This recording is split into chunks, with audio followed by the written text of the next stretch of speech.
Welcome to bird media. నేను మీ Pawan Krishnamurthy.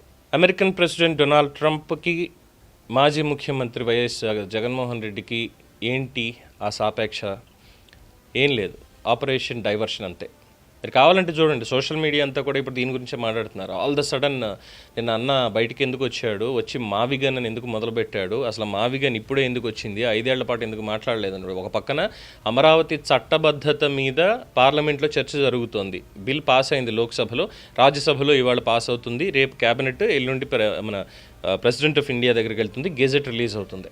So దీని మీద ఎవరు మాట్లాడడానికి వీల్లేదు. ఇప్పుడంతా అమరావతి అనేటువంటిది నిన్న ట్రెండింగ్లో ఉండడానికి వీల్లేదు. మా విగన్ ట్రెండ్ అయిపోవాలి, జగన్ ట్రెండ్ అయిపోవాలి, ఇదే దాంతో వచ్చేసాడు. అట్ ద సేమ్ టైం చాలామంది ఇంకా నిన్న డిస్కషన్ తోటి ఆపేసింది ఎక్కడ అంటే, ఆకివీడులో ఈ మత కలహాలు రెచ్చగొట్టడానికి చేస్తున్నటువంటి కుట్రలు ఏవైతే ఉన్నాయో, కొంతమంది కుమారులను అడ్డం పెట్టుకొని చేస్తున్నటువంటి మత కలహాలకి వీటికి ఏదైతే ఉన్నాయో వాటికి సంబంధించి కూడా మాట్లాడడం మానేశారు. ఇవాళంతా చాలామంది ఈవెన్ ఫోన్ చేసింది కూడా దేనికంటే, ఆ క్యూఆర్ కోడ్, ఫోన్ నెంబర్ చెప్పండి సార్, మేము విరాళాలు ఇస్తాం అన్నటువంటి పాయింటే తప్ప ఏం లేదు. మేజర్ చర్చ దాని మీద లేదు. అందరూ ఇప్పుడు మా విగన్ మా విగన్ మా విగన్ మా విగన్ ఇంతే, దీని మీదే ఉన్నారు. అండ్ ఆఫ్టర్ దట్ ఇక ట్రంప్ది అంటారా, ఎందుకు ఆపరేషన్ డైవర్షన్ వచ్చిందంటారా? ఎప్స్టైన్ ఫైల్స్ ఎప్పుడైతే చిచ్చుల వ్యాపిస్తున్నాయో, చర్చ జరుగుతోందో, పక్కన అభిశంసన పెట్టాలి, ఎప్స్టైన్ ఫైల్స్లో ట్రంప్ ఉన్నాడు కాబట్టి ఖచ్చితంగా ప్రెసిడెంట్గా ఉండడానికి అర్హత కోల్పోయాడని చెప్పి అమెరికా వ్యాప్తంగా కూడా నిరసనలు మొదలు పెడుతున్నారో, వెంటనే డైవర్షన్ కోసం వచ్చేసి ఇమ్మీడియట్గా ఇరాన్ మీద యుద్ధం ప్రకటించేశాడు. ఏమన్నా అంటే, ఇజ్రాయెల్ నాకు రిక్వెస్ట్ చేసింది ఇరాన్తో యుద్ధం చేయాలి అని చెప్పని సింగిల్ దెబ్బతోటి అక్కడ డైవర్ట్ చేశాడు. ప్రపంచం దృష్టి అంతా ఇప్పుడు ఎప్స్టైన్ ఫైల్స్ మీద లేదు, ఓన్లీ ఇరాన్ తోటి యుద్ధం మీదే ఉంది. ట్రంప్ ఏం చేస్తాడనే దాని మీద ఉంది.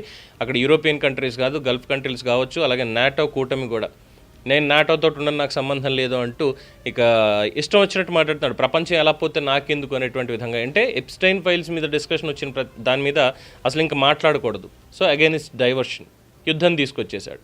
ఇక్కడ చూస్తే మావిగన్, అక్కడేమో యుద్ధం. రెండే ప్రాంతాలు వేరు, ఆలోచన ధోరణి మాత్రం అలాగే ఉంది. డైవర్షన్ ఎలా చేయాలి ఏంటి అనేది. కానీ ప్రజలంతా అమాయకులు కాదు కదా, మనోభావాలు దెబ్బతీసుకోవడానికి వాళ్ళలాగా. సో ఇద్దరికిద్దరు బాగానే సరిపోయారు. ప్రపంచ నాశనం కోరేవాడు ఒకడైతే అమరావతి నాశనం కోరేవాడు ఒకడు అన్నట్టుగా కామెంట్స్ పెడుతున్నారు. ఏమన్నాలి ఇంకా? సింగిల్ షాట్తో మొత్తం రెండు కూడా డైవర్ట్ అయిపోయాయి కంప్లీట్గా.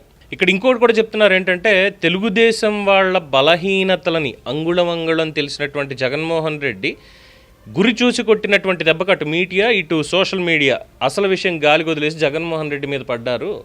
అక్కడ పార్లమెంట్లో జరిగినటువంటి చర్చలో చాలా క్లియర్గా సిఆర్డీఏ అంటే ఏంటి, ఏ ప్రాంతాలు ఉన్నాయి, ఎన్ని పంచాయతీలు ఉన్నాయి, ఎన్ని మున్సిపాలిటీలు ఉన్నాయి, ఎన్ని నగర పంచాయతీలు ఉన్నాయి, ఇవన్నీ ఎన్ని కమిషనరేట్లు ఉన్నాయి, వీటన్నిటిని కూడా ఎలాగా, ఎక్కడి నుంచి ఉంది, ఎన్ని గ్రామాలు కవర్ అవుతున్నాయి, ఇది కాకుండా ఎక్స్టెన్షన్ ఏ విధంగా ఉండబోతోంది, ఇవన్నీ కూడా బిల్లులో పెట్టి 2014 ఆంధ్రప్రదేశ్ విభజన చట్టం ఏదైతే ఉందో దాన్ని సవరించి చేసిన దాని మీద ఒక పక్కన సమాజ్వాదీ పార్టీ కావచ్చు, శివసేన షిండే వర్గం కావచ్చు, ఎన్నో పార్టీలు ఇంక్లూడింగ్ కాంగ్రెస్ పార్టీతో సైతం అందరూ కూడా మద్దతు ఇస్తూ బిల్లుకి సూచనలు సలహాలు ఇచ్చి చక్కటి రాజధాని ఆంధ్రప్రదేశ్ ప్రజలకు ఉండాలి అని మనస్ఫూర్తిగా కోరుకుంటున్నాము, దీనికి మా మద్దతు కూడా ఉంటుంది అని చెప్పి వాళ్ళు అంటూ ఉంటే, ఈ క్రెడిట్ మళ్ళీ చంద్రబాబుకి ఎక్కడొచ్చేస్తుందో, ఎక్కడ అమరావతి నేను ఏదైతే 5 సంవత్సరాల పాటు పాడుపెట్టానో దాన్ని మళ్ళీ ఇంకా పునర్వైభవం దిశగా తీసుకెళ్తారో, ఎక్కడ అమరావతి నిర్మాణం అయిపోతే నా జీవితం మొత్తం ఇక రాజకీయ జీవితం ప్రస్థానం క్లోజ్ అయిపోతుందో అనేటువంటి ఒక భయంతో, ఒక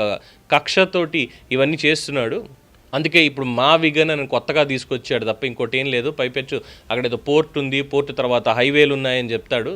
అంతకుముందే అక్కడ గేట్వే ఆఫ్ అమరావతి అని క్యాపిటల్ అక్కడ దాకా విస్తరించింది అనేది మర్చిపోయి ఇవన్నీ మాట్లాడడం అవసరమా జగన్మోహన్ రెడ్డి అని కూడా కామెంట్స్ చేస్తున్నారు.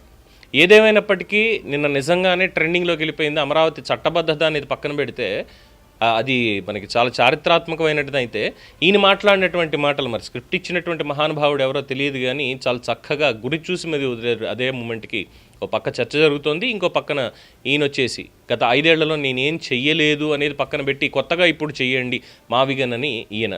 ఇప్పుడు అక్కడ ట్రంప్ ఎలా ఉన్నాడు, యుద్ధం చేయాలా వద్దా అంటే యుద్ధం ఆపేస్తున్నాము అని చెప్తున్నాడు తప్ప ఇంకోటి లేదు. 13వ తారీఖు దాకా టైం ఇచ్చి ఇరాన్కి 13వ తారీఖుని ఖచ్చితంగా అన్నింటినీ కొట్టేస్తామని చెప్పి మళ్ళీ మేకపోతు గాంభీర్యం ప్రదర్శిస్తున్నాడు, ప్రగల్భాలు. ఎప్స్టైన్ ఫైల్స్ గురించి అక్కడ ఎవ్వరూ మాట్లాడట్లా. నో మోర్ కింగ్స్ అని చెప్పి అక్కడ నిరసనలు చాలా ఎక్కువ అవుతున్నాయి. లక్షలాది మంది ప్రజలు రోడ్డు మీదకి వస్తున్నారు.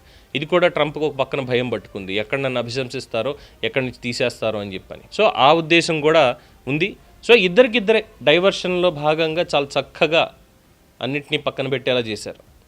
దీని మీద మీ అభిప్రాయం తెలియచేయండి. చూస్తూనే ఉండండి ది బర్డ్ మీడియా.